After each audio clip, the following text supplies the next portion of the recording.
کہ نکاح مسجد میں ہونا چاہیے. یہ بات جو ہے شروع میں تو لوگوں کو عجیب سی لگی، لیکن جو دلائل میں نے دیے وہ اتنے کنونسنگ تھے کہ الحمدللہ اس کو تو لوگوں نے بہت جلد قبول کر لیا. ہمارے لیے سب سے بڑی دلیل کیا ہے کہ حضور کا قولی حکم ہے، اعلنوا ھذا النکاح واجعلوہ فی المساجد. نکاح کا اعلان عام کیا کرو اور مسجدوں میں منعقد کیا کرو. یہ جامع ترمذی شریف کی روایت ہے. اگرچہ ٹھیک ہے، علماء کا کہنا یہ ہے کہ یہاں جو وجعلوہ جو فعل امر ہے یہ وجوب کے لیے نہیں ہے، استحباب کے لیے ہے، لازم نہیں ہے. امر دونوں طرح کا ہوتا ہے، مستحب ہے، بہتر ہے. تو سوال یہ کہ بہتر کو کیوں چھوڑیں؟ جس کو محمد رسول اللہ نے بہتر قرار دیا ہو اسے کیوں چھوڑیں؟ کس دلیل سے چھوڑیں؟ ہمیں لازماً اختیار کرنا چاہیے. پھر میں نے عرض کیا حضور کی بیٹیوں کے نکاح مسجد میں ہوئے تو ہمارے ہاں کون ہے وہ چودھری اور وہ سرمایہ دار تو جو سمجھے کہ میری بیٹی کی تو توہین ہو جائے گی اس کا نکاح مسجد میں ہو؟ اس طرح باتیں سمجھانے کے لیے ہوتی.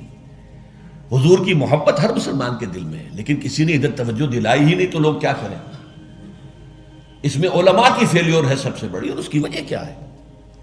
وجہ یہ ہے کہ ہمارے مولوی عام طور پر کمی کاری ہوتے ہیں، ملازم ہوتے ہیں. دیہات میں تو ان کی حیثیت کمی کاروں سے زیادہ ہوتی ہی نہیں.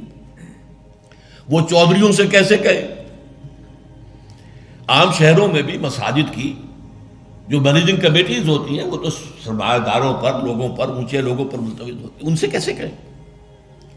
لہٰذا یہ حدیث جو ہے بیان نہیں کی گئی. حدیث موجود ہے ترمذی شریف کی، اعلنوا ھذا النکاح واجعلوہ فی المساجد.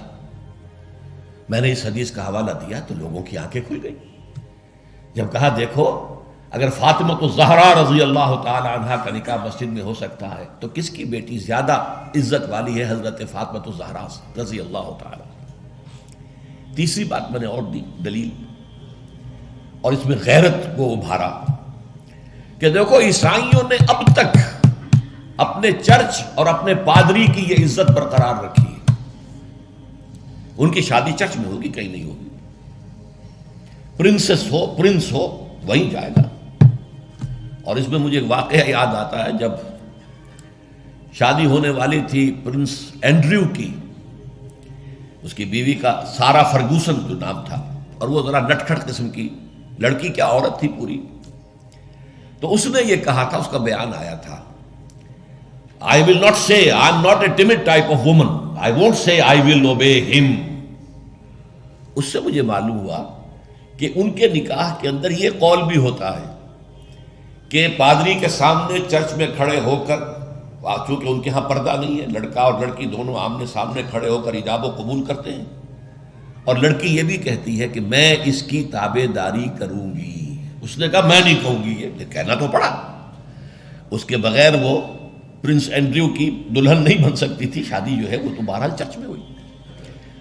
ہمارا مولوی بیچارہ بغل میں دبا کر وہ رجسٹر اور بیٹھا سوکھ رہا ہوتا ہے، بھرات تو ابھی آئی نہیں ہے، 2 گھنٹے گزر گئے، بیٹھا ہوا. یہ اس کی حیثیت ہے ملازم کی. یہ وجہ ہے. اب جب اس سے بھی غیرت جاگی لوگوں کی، ہاں واقعی بات صحیح ہے، عیسائیوں کے ہاں اگر ابھی تک چرچ کا یہ مقام ہے اور پادری کی عزت ہے. چوتھی دلیل میں نے اور دی. دیکھو نکاح سے کیا ہوتا ہے کہ ہمارے اس معاشرے میں ایک نئے خاندان کی بنیاد پڑتی ہے. اس کے لیے دعا کرنا، خیر، برکت، بھلائی، سعادت، یہ اس نکاح کا جز ہوتا ہے. لکھتے بھی ہیں کہ دعا میں شریک ہو. اب ظاہر بات ہے کہ دعا کا ماحول آپ نے باہر جو ہے بڑے قالین بچھا لیے قیمتی، اور ان پر قیمتی صوفے رکھ لیے اور بڑے سنہری قسم کے شامیانے لگا لیے، لیکن وہاں پر ماحول کیا ہوتا ہے؟ سگریٹیں پی رہے ہیں، دھواں سگریٹوں کا، قہقہے لگ رہے ہیں، غیبتیں ہو رہی ہیں، اور یہ کہ کوئی بھانڈ آ گئے ہیں، فحش گوئی کر رہے ہیں. اس حال میں کوئی شخص جو ہے کونے میں بیٹھے ہوا مولوی صاحب جو من من من من من کر کے وہ کچھ پڑھتے ہیں اور کہتے ہیں دعا کر لو. اب دعا کیا خاک کر لو؟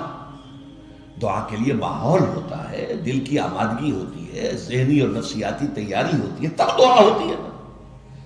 یہ ماحول ہمارا اس میں ہم نماز کے لیے جمع ہوئے ہیں، جمعے کے لیے جمع ہوئے ہیں، مسجد ہے، پاک ماحول ہے، لوگ اپنی اپنی حد تک اچھے کپڑے پہن کے آئے ہیں، اور اس کے اندر عطر بھی لگایا ہے، حضور کی سنتیں ہیں یہ، اس طرح جمعے کی تیاری کیا کرو۔